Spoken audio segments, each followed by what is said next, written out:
Hello, I'm Jonathan Mason, and this is the most exciting part of this program. This is the critical turning point of reversing your type 2 diabetes. Now, I'm not a doctor, so I must make this disclaimer, and I'll see you after that. Congratulations, you are ready to go into ketosis. Now, if you have followed my advice in the video, Begin to Reverse Type 2 Diabetes, and have begun to systematically remove all the unhealthy food from your home and have begun the process of reducing the carbohydrates that you're consuming, then you are ready to go into ketosis. Now, you have been working hard on reversing your type 2 diabetes, and I applaud you for getting this far. But now is not the time to relax, but it is a time to start rewarding yourself with the benefits that you will begin to feel with this program. This is where I went off my medication and could begin to enjoy the feeling of those side effects disappearing. This is where the program has its punch, and that is why I call it the critical turning point. This is a big step where you will see most changes. Your blood glucose levels should stabilize, your energy should pick up, and your zest for life should increase, and your weight should begin to come down. But I must reiterate that you must continue to keep good records of your blood glucose levels, your blood pressure, and your weight. If any of these show changes, and they should be favorable, then go and see your doctor so that they can change your prescription for you. So, what is ketosis? It's a word I've used a lot. Ketosis is a normal metabolic process where the body does not have enough glucose for energy, so it switches to burning stored fats instead.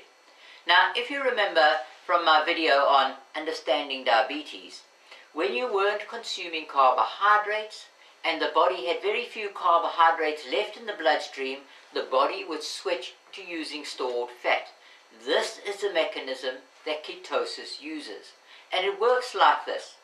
You consume very little carbohydrates or glucose, and because there is very little glucose in your bloodstream, the body can cope with the amount of glucose, albeit very slowly. This ensures that there is no excess glucose to be stored in the liver, but because you don't have enough glucose in your bloodstream and in your liver, it goes directly to the stored fats. Now, the fats get broken down and gets used for energy. This ensures that you don't get hungry. Now, the natural result of this means that you don't have to use pharmaceutical medications to reduce your blood glucose levels, as you have consumed very little glucose in the first place that would elevate them. Now, ketosis is a normal physiological function of the body. This means that you're not trying to force your body to do the things it doesn't want to do. It also means that you are addressing the actual cause of your insulin resistance by only consuming the amount of glucose that your body can cope with. Now, this is very good news for type 2 diabetics, and it used to be the default method of treating type 2 diabetes prior to the 1950s. So it's not a new discovery. In fact, it's very old. The beauty of ketosis is that it also addresses a number of other diet-related issues. For example, my wife had asthma. Now, one would normally relate this to be a problem associated with respiratory problems, but not diet specifically. So we tend to look at external problems like air pollution or dust in the environment. These things can certainly aggravate the condition, but it is not necessarily the cause of the condition. Now, in my wife's case, she found that she had a cheese and milk intolerance. Now, you might be saying to me, why are you telling me this? I'm a type 2 diabetic. Well, I'm telling you this simply to let you know that this diet might give you much more than you anticipated, because it manages to reset your body, so to speak, by cutting out a lot of the harmful foods that we didn't know were harming us.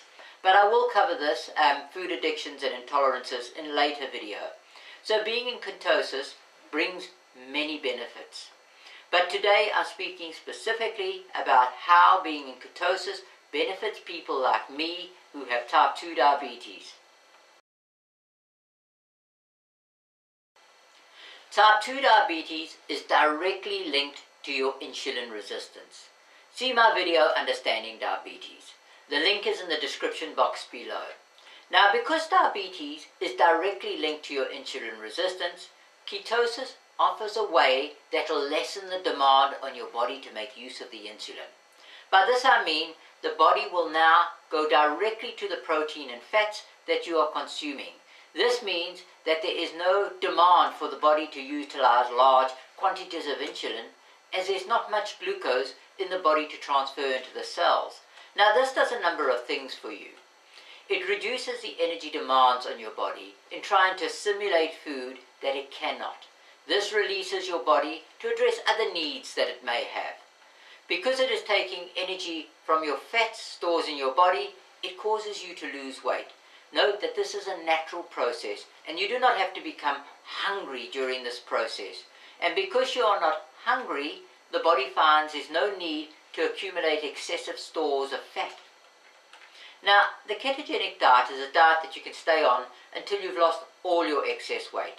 By this time, your body would have recovered sufficiently enough to absorb enough glucose that it should not elevate your blood glucose levels. So there's no need to panic and worry about when you have to come out of it. Ketosis is an alternative way for your body to consume energy. So there are a few things we must be aware of before we go into ketosis. Your diet must be below 20 carbohydrates a day to enter into the state of ketosis.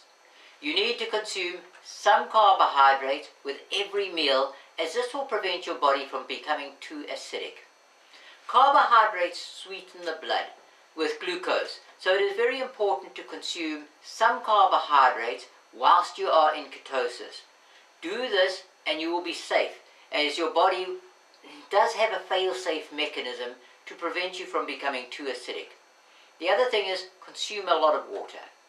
Now, avoid becoming dehydrated, as a diet acts like a diuretic and you frequent the toilet a lot more often. It also helps with constipation, which is a side effect of weight loss. Now, when your body breaks down fats, it also releases two chemicals that are collectively known as ketones. Now, these ketones need to be combined with sodium ions, which is salt, and only then can they be flushed out of your system. So, to get these out of your system, you must consume salt and you must also drink lots of water. Now, failure to get rid of these ketones will result in cramps and not very, very comfortable. The other things I will cover in a video on supplements. I will leave a link in the description box below. But I can't stress it enough. You must keep your medical diary up to date, and that you monitor yourself very, very carefully. Now, keeping careful records of your blood glucose levels, your blood pressure, and your weight.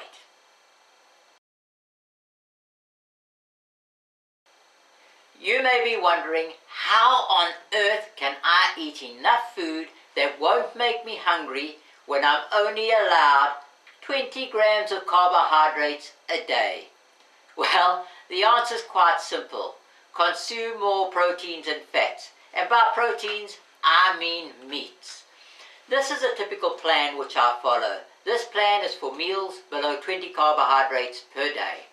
Now, for breakfast, I will typically have bacon, about 100 grams, which contains 1 carbohydrate. 2 eggs, which has no carbohydrates. Half a tomato, which has 2 carbohydrates. Then for lunch, I would have a salad, which makes up 4.11 carbohydrates. And it's made up of a quarter of a tomato, a little bit of spring onion, a bit of sweet pepper, a little half a segment, a cucumber, which is 3/4 of an inch of cucumber, lettuce, a little handful, and cheese of 85 grams. And then, of course, with that, I would have chicken, which has got 0 carbohydrates. Then for supper, I would have some mixed vegetables, normally about 75 grams, and they had to have about 4 carbohydrates. Salads, as I've had for lunch, which is another 4.11, and a pork chop, which has no carbohydrates. Now, the total carbohydrates is 15.22 carbohydrates.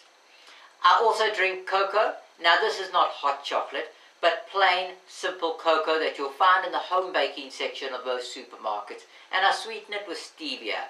This has no carbohydrates. Plus I drink copious quantities of water every day. Now this was a basic meal plan.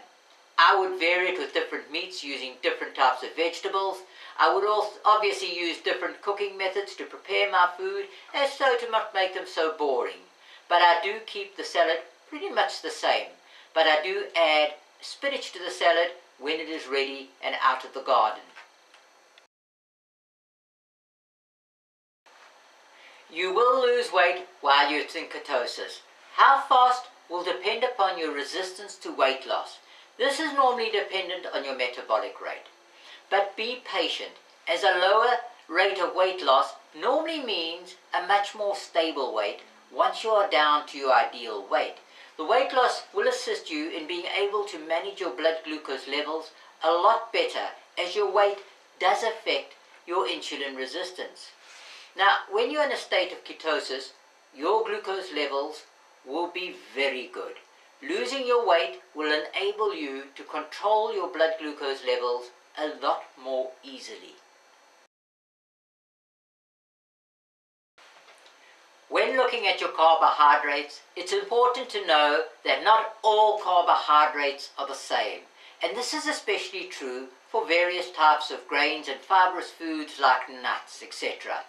Now, fiber is sometimes called roughage, which is also classed as carbohydrates. But some of the fiber is not digestible. In some countries, it is compulsory to label the food, if it is packaged, with certain information on it. And this is certainly useful for a type 2 diabetic when it comes to calculating their carbohydrates. So here's a quick way in which you can calculate your carbohydrates more accurately. Now, if you look at the label, the first thing to note is the weight that the information is based on. This will either come in grams or a serving size, or both. The next thing to note is the number of total carbohydrates. Then you must look at the number of dietary fiber. Then you take the total number of carbohydrates and subtract the dietary fiber, and you will have the consumable carbohydrates of that product. So let us take an example. Let's have a look at broccoli. If we take 100 grams of broccoli, the nutritional information is as follows. The total carbohydrates is 7 grams. The dietary fiber is 2.6 grams. So now with these two figures, we can calculate the net carbohydrate value.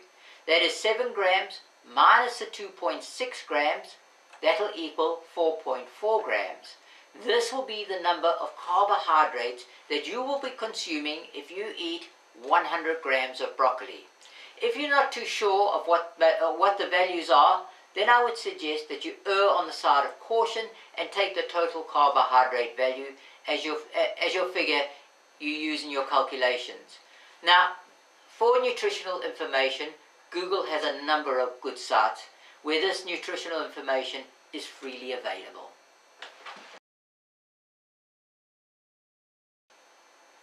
The next important measure of food that I want to talk about is the glycemic index and the glycemic load. Now, this is a very important measure, and this is why I have put special emphasis on this in my other YouTube channel called RD Kitchen Garden. Now, the link is in the description box below. So what is the glycemic index? Well, the glycemic index, abbreviated as GI, is a rating system for foods containing carbohydrates. It shows how quickly each food affects your blood glucose level when that food is eaten on its own. Now, it's measured on a scale of 0 to 100. 100 being the fastest that food can be absorbed into the bloodstream. Now, this is not a good thing for type 2 diabetic. In short, it means that it shows how quickly the food will raise your blood glucose levels. Now, not all foods are the same. The lower the food is on the glycemic index, the better it is for a type 2 diabetic. This is because as type 2 diabetics, we don't want our blood glucose to spike too high. So the slower the food is absorbed into the body, the more beneficial it is for us. Take baked potatoes, for example. Now, baked potatoes typically have a glycemic index number of 85.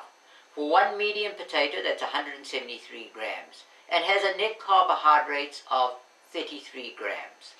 Whereas broccoli has a glycemic index number of 15 for 100 grams of boiled broccoli, and the net carbohydrates of 4.4 grams. So this means that the potatoes have 4.34 times as many carbohydrates as broccoli for the same weight of food. And yet it gets absorbed into the bloodstream 5.7 times as fast. This is one of the biggest reasons why we, a type 2 diabetic, should stay away from potatoes and other foods with a high glycemic index number. So when looking into what sort of carbohydrates to consume, it is highly recommended that you look at the glycemic index of those foods. Now personally, because I have a very low carbohydrate count, I look mainly at the glycemic index when selecting foods that I want to eat. There is another useful measure called the glycemic load. Now the glycemic load, abbreviated as GL, of food is a number that estimates how much the food will raise a person's blood glucose level after eating it. Now glycemic load is based on the glycemic index and is calculated by multiplying the grams of available carbohydrates in the food times the food's glycemic index and then dividing it by 100. This is also meant to represent the fullness factor. I find this measure particularly useful if I'm looking at trying to make some sort of mixed vegetable dish. By measuring out the food in its individual pieces and then finding the glycemic load of each food item and then adding them together, I can see the overall glycemic load. This will enable you to be able to mix different foods of different glycemic indexes together and safely measure their effect on you. But if you're not that insulin resistant, or you may get away with just making sure that the food with the lower glycemic indexes make up an overwhelming majority of your plate, and that the combined carbohydrates don't exceed the maximum allowance that you have calculated. Moving along, let us look at our meats a little more closely. Just remember, when looking at meats, not all meats are the same. So beware of the hidden carbohydrates that some food manufacturers love to put in them, like sausages. Normally have a whole lot of ingredients, and the meat protein only makes up a small portion of the sausage. So look for the carbohydrate value of meats like these. They may be far higher than you think, so buyer beware. Now, battered fish. Fish has no carbohydrates in them, but the batter or the crumbed coating has plenty. So once again, beware. Your health is at stake, and avoid these types of products. Bacon. Some bacon has very little and is always measured as less than 0.5 of a gram. But some bacon has been preserved differently and has had sugar added to it. So the glucose or carbohydrate count is significantly raised. So read the labels carefully. Another one I want to mention is ham. Ham often comes in the form of honey roasted, etc. So buyer, beware. Once again, the carbohydrate may be significantly higher than you imagined. This is certainly true for any meals that have been cooked beforehand, as most preservatives have some form of carbohydrates in them. So it's best to get fresh meat and vegetables.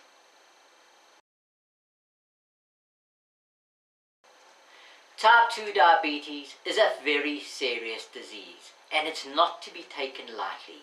The ketogenic diet and its related state of ketosis can offer the type 2 diabetic a way in which he or she can control their disease and live a much more productive and energetic life.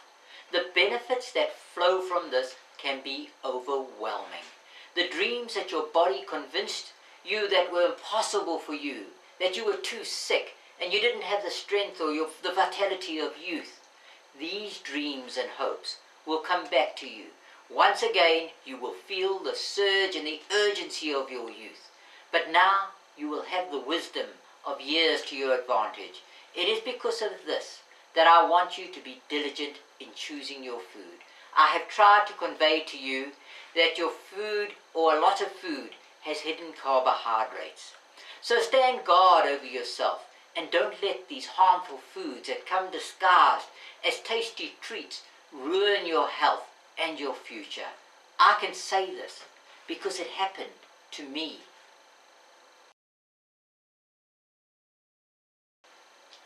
All my videos on this program are free to look at.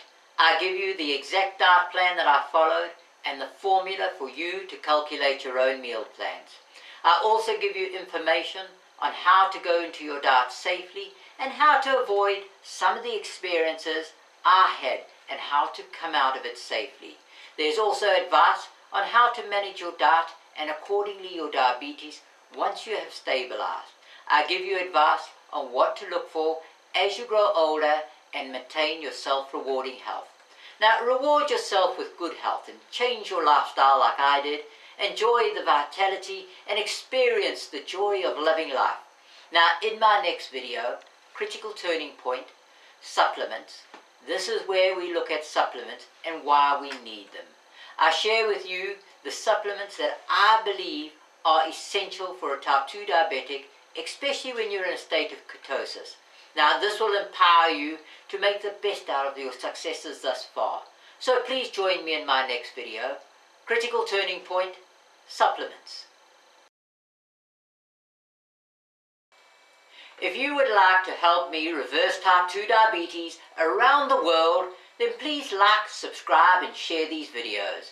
But if you would like to get more involved in helping me to spread the word in a more direct way, then please go to my website where you can find the program's mission statement along with a complete set of videos and a whole lot of other helpful aids that a type 2 diabetic could need. It is also a place where I hope to build a supportive community environment. Now, I would like to thank anyone in advance who graciously donates to the cause and shares these videos. It is this support that enables this information to reach more people and to change lives. Have a wonderful day. Bye-bye.